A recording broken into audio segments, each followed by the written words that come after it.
Well, hi. Today is Monday, December 22nd, 2025. I'm Todd Studer, and this is Morning Coffee. Coming up on today's show, we have a conversation with Maria Torres.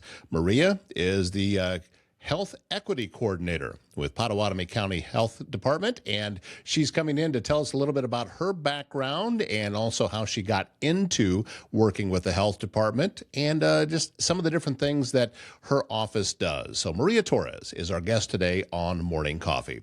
Morning Coffee brought to you by Steve Erlob, your Edward Jones financial advisor in Council Bluffs. Learn how he can help you reach your financial goals. Visit edwardjones.com for more. Edward Jones, member SIPC.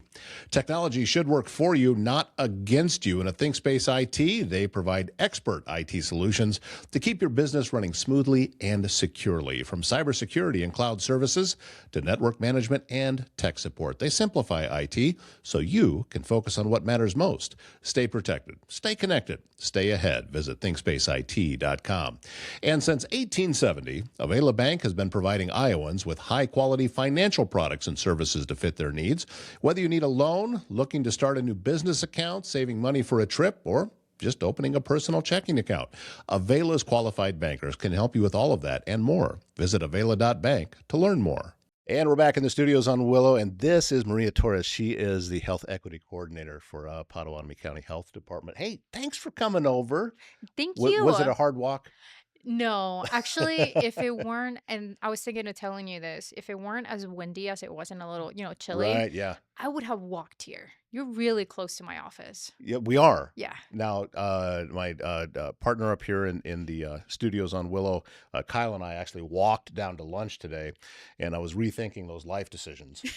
As we're out there walking face first into that wind, it was not a lot of fun, but it's still really nice to be in downtown in the proximity to everything. Yes. And having these studios here to have you be able to come over, other folks from the health department, other county people had from emergency management, everybody's already down here. So it's just a lot simpler for It folks. really is. It's really nice because, it's something I guess that we have never had here before. Yeah. So, and it's accessible. Mhm. You're meeting me where I'm at. So Right. it's really nice. To me, it's like during the summer, we walk around. So, when we get our lunch breaks, we do a lap around Yeah.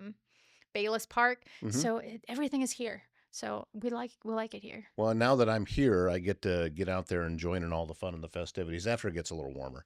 But Of course. I sometimes wonder, how did I end up in the Midwest when I grew up here? But I'm Listen. just saying that the cold is, I'm looking forward to March every single year. Yeah, imagine coming from another country that is, Right. the weather is very tropical. Yes. And then going from hot and humid to depends on the day. Sometimes it gets really cold. With the side note, like I remember my first Christmas here. Mhm. It's just my first winter. And at first, I saw the snow and I'm like, oh, this is so cool. This is so pretty. Like I cannot wait to tell my aunt like Right. how awesome snow is. And maybe in less than an hour, I'm like, I'm done. I want to go back home. I don't like this anymore.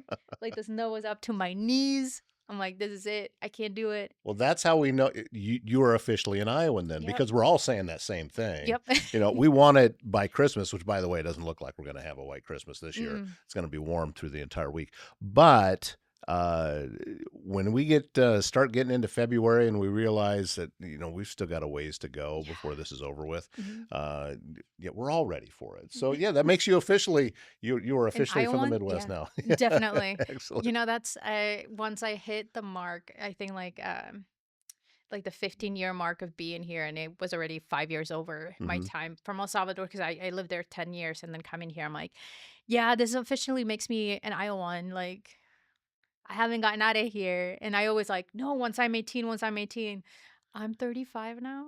So I'm still here. Well, I will. I'm not going to tell you how old I am because I do remember 35, but barely. Yeah. But It's a good age. I want to congratulate you on your podcast. When I saw you. that you were launching it, I thought, oh, that is great. Yeah. Because I, remember doing interviews with you very early on, and you were still getting your legs underneath you and talking in public and things like that. And now I don't think anybody would think that you were never comfortable with it because you are just killing it every time that you're either talking in public or on into a microphone on your podcast or whatever.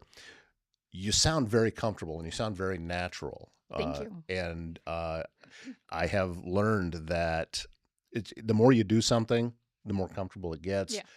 You get the muscle memory from it. You Mhm. realize that these microphones are not scary. Yeah. Yeah. Like the Yeah, person next to you is not that scary. right, exactly. They won't ask you questions that are too embarrassing. Yeah, I think it's true because a lot of people now, especially when they hear me speak, they're like, "Oh my God, you look so comfortable. Like you're very Hmm. confident." And I'm like, inside I'm shaking. Like the jitters never leave me, and that is okay. I like that. It's actually a good thing. Yeah. Keeps you honest, Thank and you. it also keeps you focused. I Yeah. for does for me anyway. Yeah, That's good because yeah. every single time I have to question myself. But it feels really good. Like I know that I'm doing something that I love and I'm talking about that.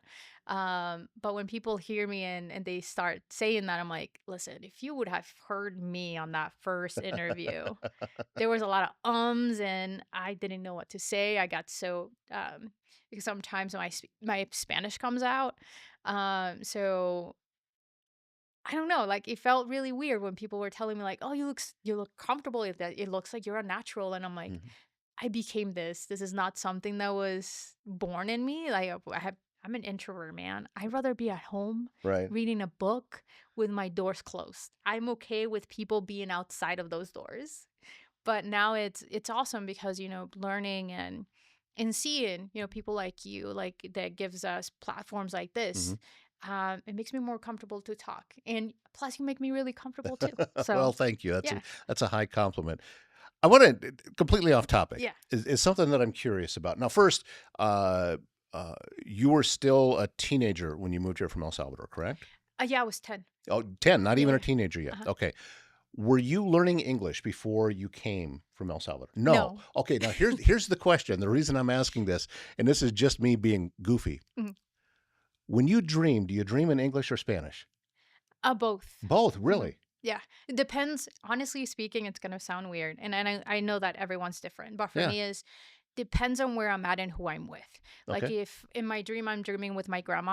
my grandma doesn't speak any English. So everything that I like talking or seeing myself do is in Spanish. Okay. Absolutely everything. But when it comes to everyone else that I have met here, like my sister, my mom, it's in English, which is really weird Hmm. because sometimes the setting is like I'm back home, and it's in Spanish, let's Yeah. say. But it's in English. So I guess it depends on who I'm dreaming with.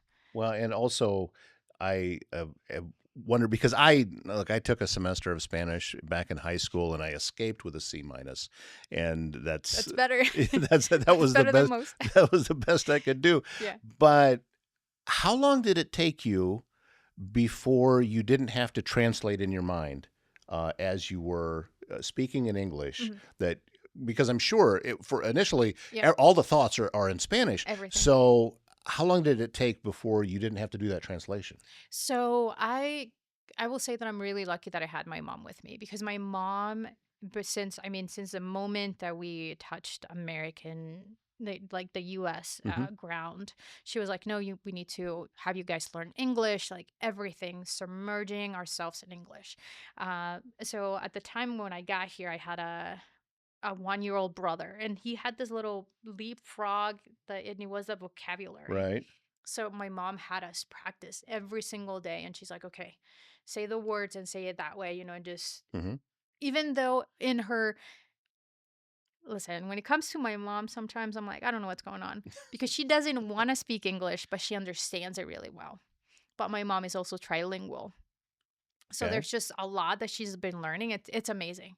But she's the one that was like, I don't want you depending on anyone. Like I want you to understand, I want you to know what people are saying. Mhm. So it was really nice to have that. And we also because being here back then, I'm not gonna speak about now, but back then the school system was so hard because we started in Franklin Elementary Okay. because there were very few ESL teachers, so English as a second language teachers.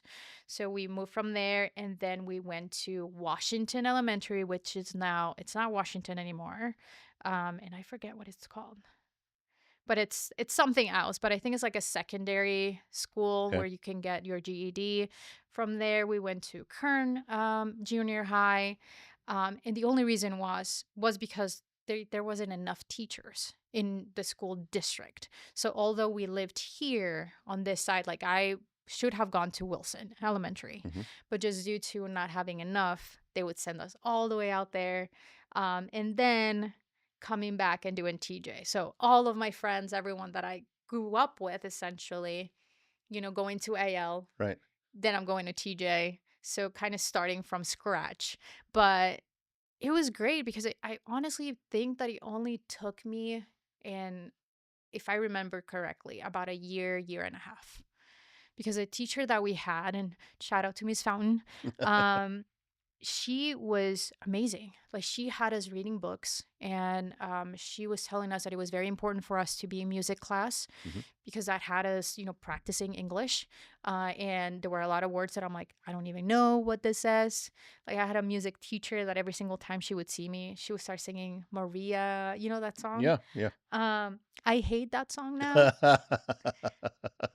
but at the same time, I'm just so grateful for it because that's what taught me English essentially, Right. to the point that now that when I'm not nervous, people are like, "You were born here, right? Like, if anything, you're from California." And I'm like, no, I'm from El Salvador. I didn't know any Right. English.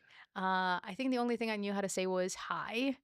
But everything else, I just like how you would think, when you're hearing two people talking in Spanish, you're like, oh my God, they're speaking so fast.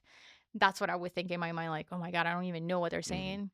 And the words were so confusing, especially I would get stuck in before and after because it's backwards and also like in Spanish, it's, after and before. So the shortest one is before Hmm. and the longest one is after. So for me, it was like, I don't even know what are they saying? And I would write it and my teacher would be like, you have this wrong. It should be this instead of this. And I would just stare at her. I'm like, this is not gonna work. I'm not gonna learn. And yeah, within a year and a half, I was talking already, and it was nice. I mean, It's one of those things for me anyway. The way that I learn is it's like this. I don't get it. I don't get it. I don't get it. And then suddenly, oh, I have it all. yeah. It just everything just kind of comes together all at once. So I was learning, but without even realizing Mhm. that I was learning. Exactly. Yeah. Same. And I think it was just that we were submerged in it. Like I said, my mom was really huge on, you need to keep practicing, keep practicing. Like when we were at home, she's like, no Spanish. Everything has to be in English. Like you need to, eat something, say Hmm. it in English. Like what do you need? And I would try. Like I think like that's where I started I mean, I would be afraid of my mom. So I would try my hardest. I'm like, please, mom, like I will do it. So it was great. It was great having.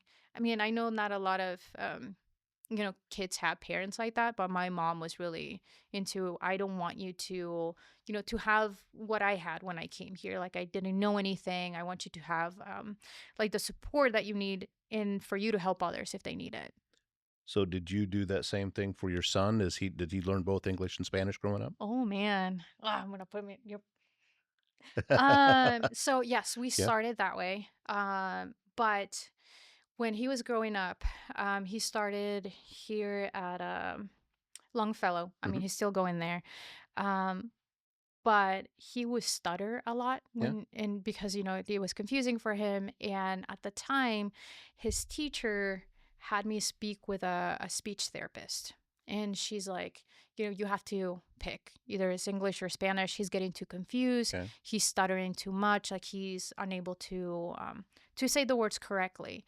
So I made the mistake of, obviously he's going to school. Everything is in English, so it has to be English. His dad is he's white, so that's another thing. I'm like, he doesn't speak Spanish either, so Hmm. English is going to be, like the best path for him. But I regret it. I regret listening to her, because a lot of parents have told me that they're like, if you would have just let him keep doing it, eventually he would have figured it out. Because by the time he was around 4, but he already understood Spanish. Like he was talking to my grandma, talking to my mom. Hmm. It was just the English side that would get him a little confused. And when you were speaking, so now he's just English only.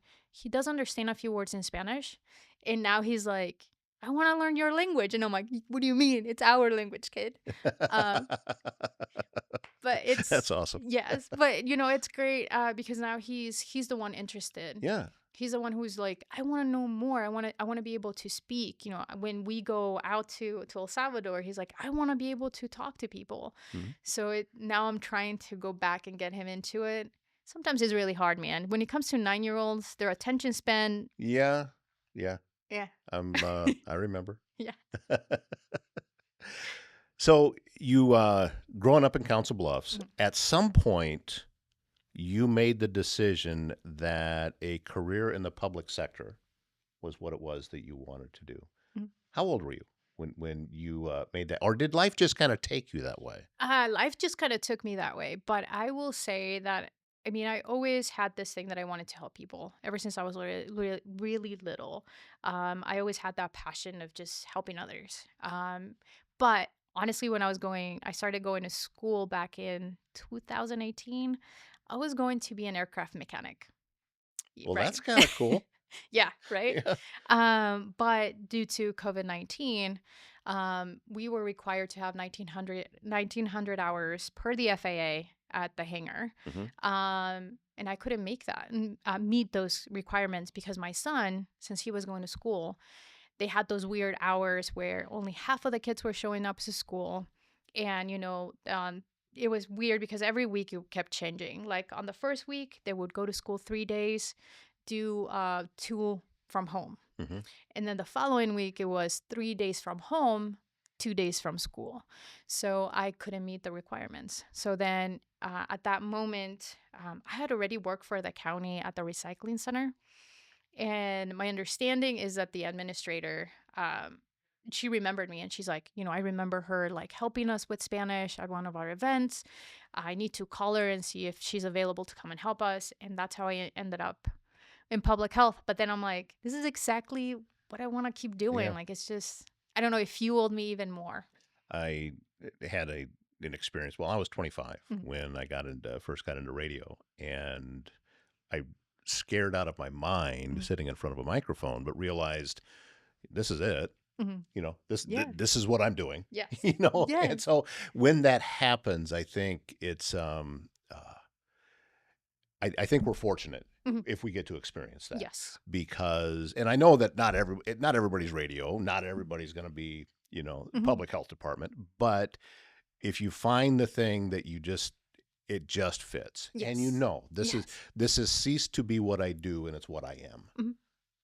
And that's what happened for me. And based on everything that I have seen as I watch you from afar online, and the different awards that you win, and the different boards that you get put on, I can tell that it's It's my more, it's more than just a job for you. Yeah, definitely. I'm passionate about this. And lately I've been reading a lot of books, and especially that's what it says. Like, if you find your passion, don't let it go. Hmm. And that's exactly what I'm doing. I'm like, I don't know where life is going to take me. I don't know if public health is my end all, but I am excited. I'm excited to keep following this and knowing what else is out there. Like, I want to keep helping people and see what I can do.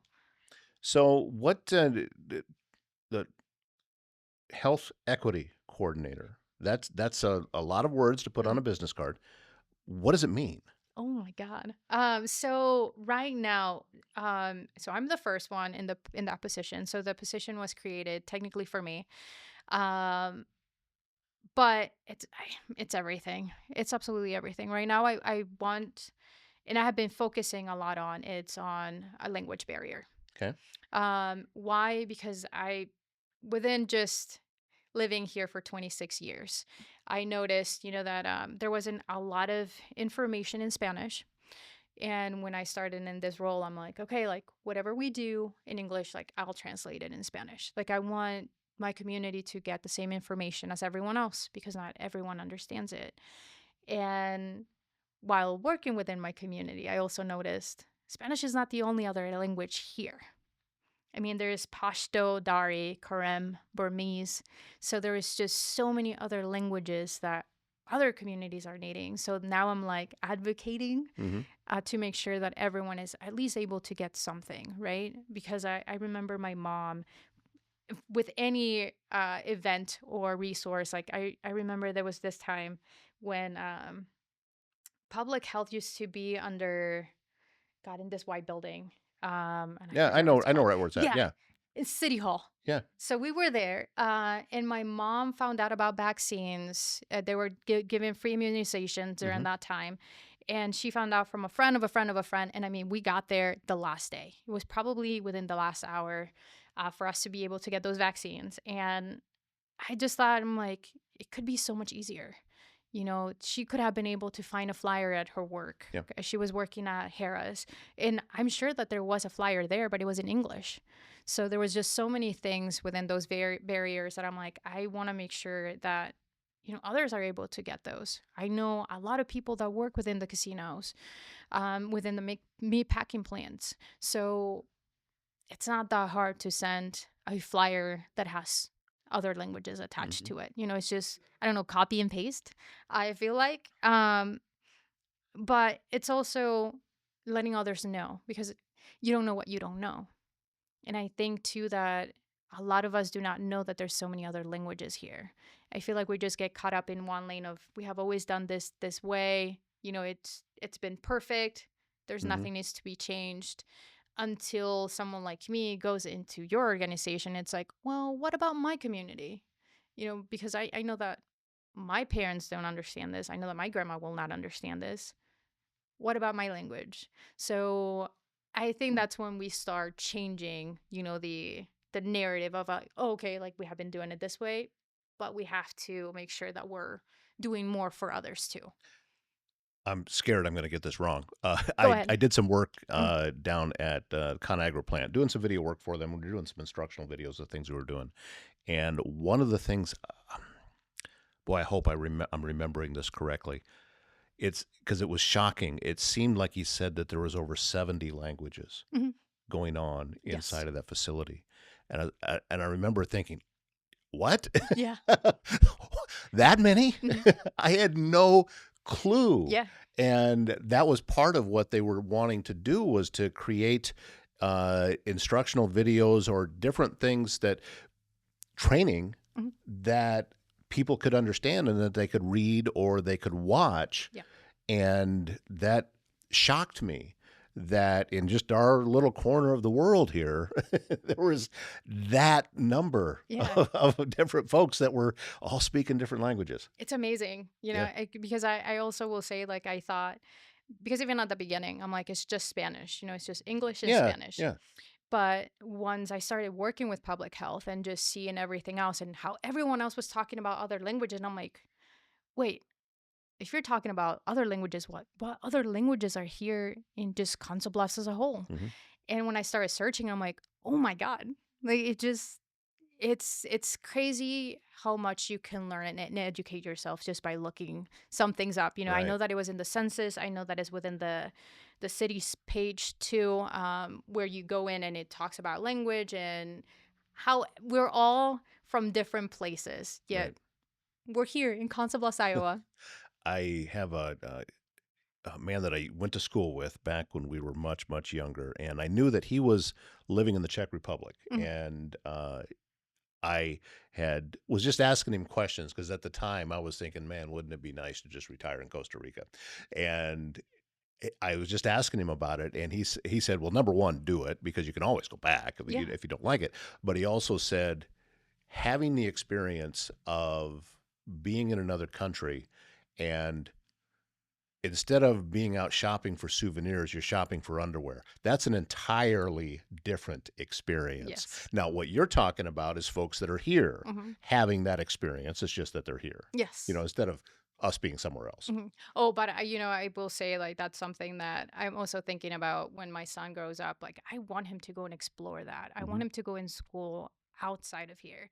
I want him to have those experiences because I think it makes you think differently about the world. Because I come from a third world country, and then I ended up here in the United States, and it made me see the world differently because I knew exactly, I thought that my little world, that was it. I thought, oh, this is exactly what it is everywhere. Because I saw little kids selling fruit because they needed money. It's poverty. Hmm. So in my mind, it was, oh, this is like this. It's everywhere. There's no such thing as a perfect country. But then I came here, I never saw any kids doing that. So for me, it was like, oh, this is awesome. Like, parents don't have to worry about sending their kids to get money or putting kids through that responsibility of like, no, you have to go and get, money for us to Right. eat or for you to eat. Hmm. So in that side, it was, I don't know, like it made me shift my mind. And at the same time, now with my son, I'm like, I don't want him to just grow up with those privileges, to think that everything is just comes as easy and just starts judging people just Right. by the way that they look. For me, it's like I want him to go and experience that, to see the world in a in a human way of, okay, like we're all trying our best. We're all trying to do the best that we can here. So. I remember a lot of years ago, my daughter had been on a cruise, and part of it was going around Central America. I'm not, I don't remember a specific country. It might have been the Dominican, Mm. but she just made the comment that she didn't know that level of poverty existed, Yeah. of what she saw. Mm. And that, uh, I think we forget about that, Yes. when we live where we live. And for me, I can think of how much farther that I want to go with this business, and where I'm not at yet. Mm. But when I stop and think about what other people are living with day to day in other parts of the world, I got it pretty darn good. Yeah. you know, Yeah. it's things are pretty well. I'm sitting in a very warm room right now, probably even a little bit too warm. A little bit. Yeah, it's the radiator heat. It's difficult to try to manage the That's exact It's temperature. different. But we're sitting and we're talking into latest in technology Mm. with cameras and microphones, and we're communicating not only with each other but everybody that's watching Yeah. in a way that didn't exist all that long ago. Hmm. So yeah, things are pretty good. Yes. And I think it's important to remember that, because it's important to be thankful Mhm. for those kind of things. Yes. Yeah. So, and trust me, I am. Good. Yeah. Good. Yeah. So the main one that I always love to point out is, and it's even for me, because I got to a point too that I knew, I guess, my level of um how do I even say it? Like, I knew the level that I had grown here, that I forgot so much about El Salvador, because it Hmm. had been probably about 15 years since I had been there. It was my first time back in 2015. I remember going, and I was really excited, just all of the feelings. Um, the one main thing that I always like to point out is I missed air conditioning rooms. Like the Hmm. house, so we don't have at my grandma's house, there's no air conditioning. So you just feel all of the heat. And where in our town where we live is, well, it's a state, but we call it departments. It's kind of like in a hole. So you just feel all of that heat Hmm. throughout the day. It's something that doesn't stop. And I remember getting out of the plane, and I just felt all of that on my face. Right. And I'm like, oh my God, can we turn around? Maybe I want to go back home now. That's how it was throughout like the 10 days that I was there. I'm like, this is wow, like I didn't know the level of how much I had it good back home. Hmm. It's just every little thing. And my biggest thing was the air conditioning. I could see that. Yeah. Yeah, it's when I don't know. I mean, I'm assuming El Salvador is a pretty humid place, Yes. Yeah. so that makes it just turns the volume up on it. Yeah. Yeah, I felt that when I lived in Denver for a while, and I had to go down to Atlanta, and I walked out of the airport in Atlanta, and it felt like I was walking into a hot swimming pool. Mhm. It just the air was so thick and so Yes. hot, and uh, turn the volume up, going down even farther south from that. Yes. I thought that was as bad as it got. I'm sure that that Mm-mm. wasn't it. So, but I'm grateful that you're here. I want to talk to you a little bit before we wrap things up today Yeah. about your podcast. Yes. So, I know you're not doing it alone. Mm-mm. I'm So, I'm doing it with Stephanie Steele. hmm She works with All Care. I don't know. I'm really excited. Since we started talking about that, because I remember having the idea, and I knew that she wanted to do a podcast since she was younger with her sister, and I'm like, well. And I remember talking to her, and she's like, no, I'm not doing anything, but I would really love to do something with that. hmm And I just remember like talking to her, like calling her, be like, I know you had this dream with your sister, but what about you do this with me? And it was really cool that she's like, yes, let's do it. right. So, So, what's the topic? What are some of the things you talk about? uh, anything about your story, anything that brought you up to be who you are, what you're passionate about. Because I personally believe that stories are very important. hmm It's the best way to connect with people.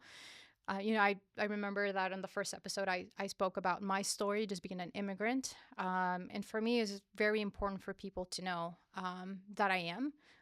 Because no matter what, even if I'm a citizen or not, it doesn't take away from the fact that I am an immigrant. And I want people to see me more than just, oh, it's just Maria or just the mom or just a health equity coordinator. Like I'm more than just those two things. So, It. I would have thought you guys would have done some kind of health podcast. I mean, you're both, no. but that's actually pretty cool. Yeah. That, and I've heard. I'm sure you figured this out already too, because I get a lot of questions, Mhm. obviously, about Yeah. podcasting. They want to know, well, how long should it be? And I said, well, how long is it gonna go? Yeah. It's okay. It doesn't matter if it's 10 minutes or an hour or whatever. As long as the conversation is compelling, keep talking. Mhm. Don't stretch a conversation past when it's over with, obviously. Yeah. And don't cut one off that's going well just because, oh, we got to get into the rerun of Friends because it's now, Yeah. it's 7 o'clock on a Thursday. It doesn't work that way. Mhm. This format is not the old style of what I would call appointment listening, Yeah. meaning that if you don't hear this at 8:20 on a Tuesday morning when I happen to be live on the radio, then you're not going to hear it. That's it. Doesn't work that way. Yeah. I have people that watch this show at all different parts of the day because I can see the stats. Mhm. I have some early in the morning when it's released. I have them some throughout the day who are watching at work and probably should be doing something else. And then I also see a boost at night. And then oftentimes, a couple of days later, it'll start to gain some more traction Yeah. and you'll start to see it. I've had shows getting shares and interaction weeks after they were released. Yeah. That's the cool part about podcasting. It And is. you are growing a library with yours, Yeah. and they exist out there. So when someone finds out that we want to go listen to what's it called? The community mic. So the community mic. So we want to go listen to the community mic, and we're going to take a look. And here's all of these episodes.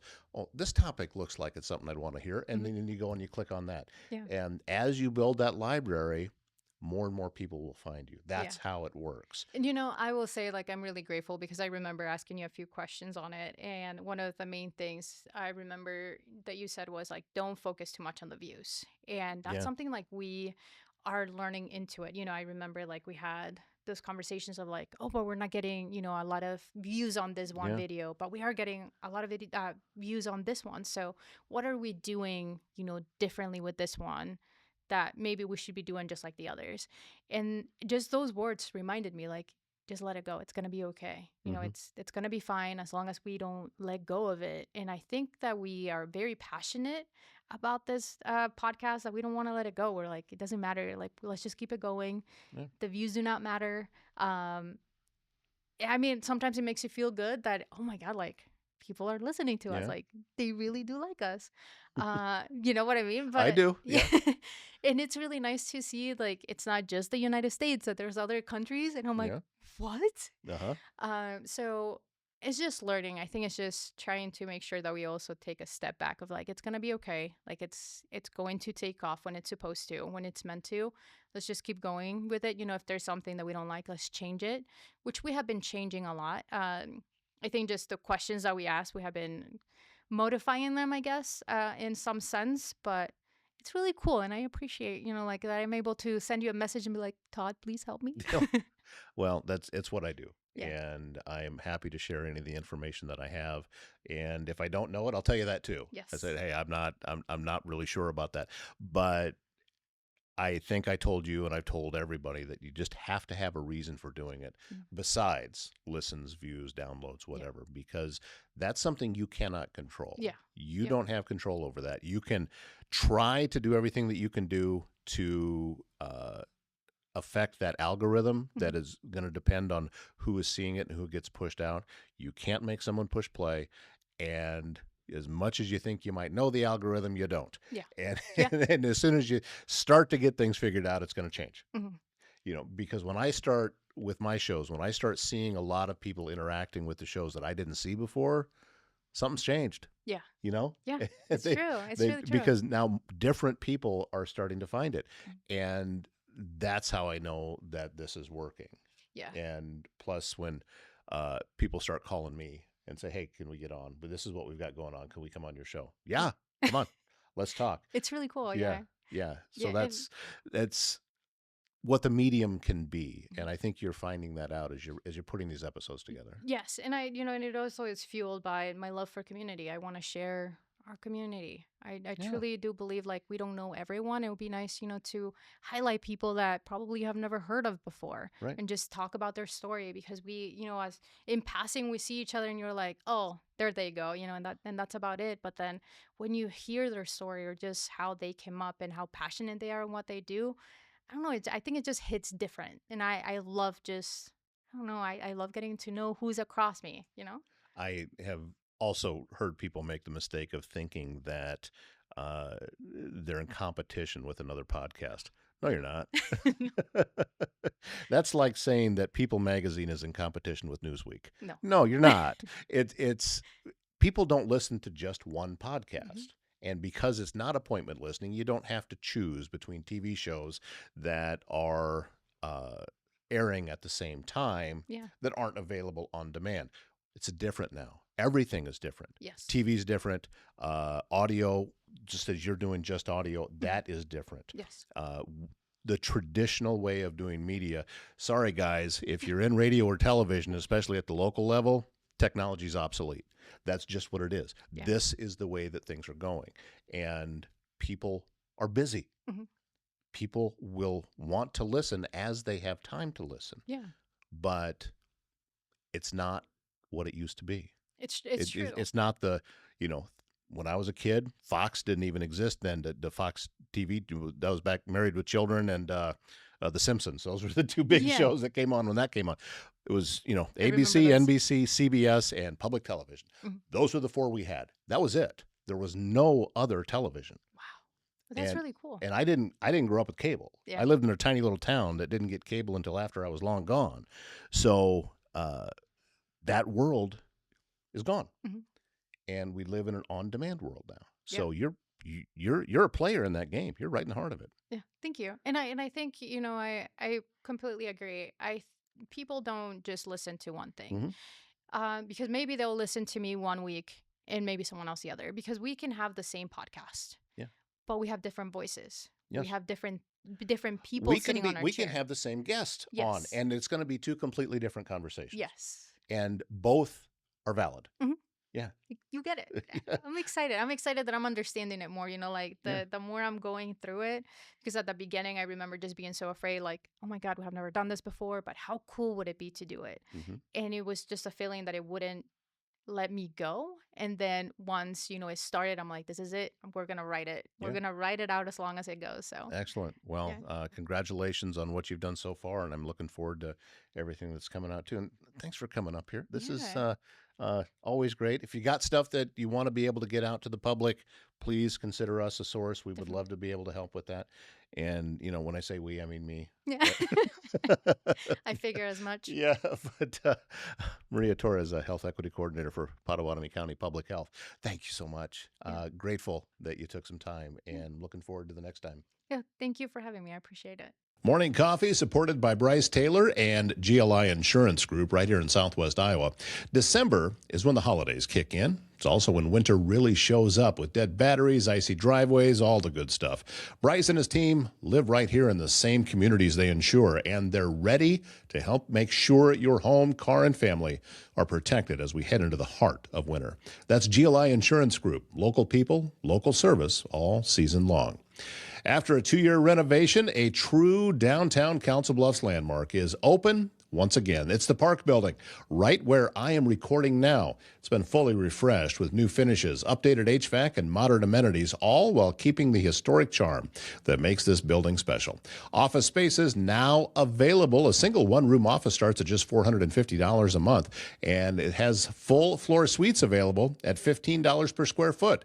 Tenants enjoying shared conference space on the third floor, guest Wi-Fi, flexible 12-month leases, and a location that puts you in the heart of Council Bluffs. The Park Building, open and ready for your business. And good mornings start with peace of mind. My Nurse Healthcare provides professional in-home support where it matters most, helping individuals maintain comfort, dignity, and independence in their daily lives. Their experienced nursing team focuses on personalized care, clear communication, and supporting families through every step of the process. It is healthcare built on trust, compassion, and real relationships. Learn more about My Nurse Healthcare and their services at mynursehealthcare.com.